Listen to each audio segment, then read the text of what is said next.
Hey, I have no idea what your name is. Haven't looked at your channel page. First, I wanted to thank you for pointing out a video of Ian's that I missed. I do know how that happened. I was already in New York, and I spent about 10 days there, so that was probably enough time to push this video that was just before the big gathering off of my, you know, new videos from subscriptions list. So, um, I felt like Ian didn't respond to your video very well. I'm no Ian Crossland, but I thought I'd give you my response. Um, the gateway to the higher dimension. Um, Mind or heart? First of all, if those are the only two options, I would have to say mind. Simply because heart is a pump. We put a lot of emotional significance into this organ. It's spiritual as well. And I'm not sure why. I mean, it is one. I mean, okay, obviously, it's one of the quickest ways to kill someone is to stop the heart beating. Uh,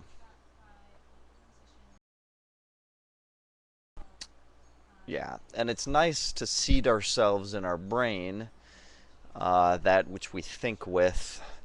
But really, I don't think we're in our brain as much as we're in our head, because our head has certain senses monopolized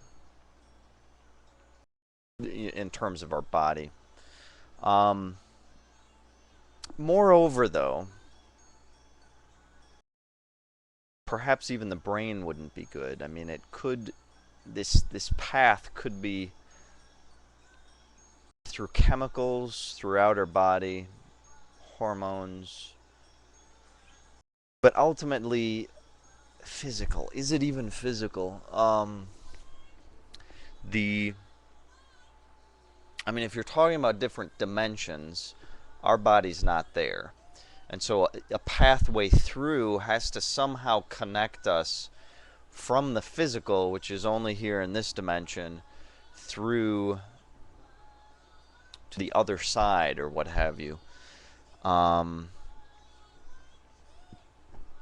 if that's going to happen, I think it has to do with something that's already connected to that other side, which would mean it's out of the realm of science, which in my mind leaves the notions of spirit or soul as the route to getting there. Now, some people deny the existence of a soul, and some people deny spirit as something. Now, obviously, it's not a tangible material in this realm, but I don't know. All tricky questions, and I appreciate you raising them. There's a theory that I came across just this year that the ego is actually essentially psychological scar tissue that is we as a race developed it in response to some trauma that was inflicted upon us in the distant past. And because of this trauma, we created an ego with a strong sense of individuality. And this is the main route through which we're exploited is the ego. Now, superego plays into this as well, because the superego is that part inside ourselves that has knowledge of what society, civilization as a whole expects of us. And so ego versus super ego decisions are, you know, I really want to do this versus this is what it's expected that I should do. And people play into those differently, and of course there's the id thrown in there too, but ego as scar tissue, it's like a false construct to that we made in an effort to protect ourselves. I don't know. Ants are amazing because they, through chemicals, communicate with each other. An ant can walk a path, and as it's walking, it releases chemicals that say basically what it's thinking. So ants that walk behind it later recognize this, and if that first ant sensed danger, then this next ant knows that was what that previous ant sensed. Once they find food, they try and get straight back home, and they leave a trail that says food, food, food.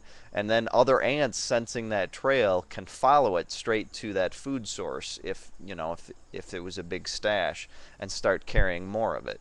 And interestingly too, over time, two of these paths, if one is straighter than the other, the straighter one ends up, because ants can get back and forth so quickly, even if an equal number set off on each path that goes to the same source, the ones that are traveling along that line that's more direct to the path lay their trail more often, and so that trail gets stronger, which means over time the most direct path will have the strongest scent, and so subsequent ants are more likely to take that path straight to the food.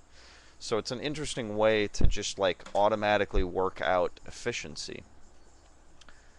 Boy, perhaps that was a sidetrack, but God,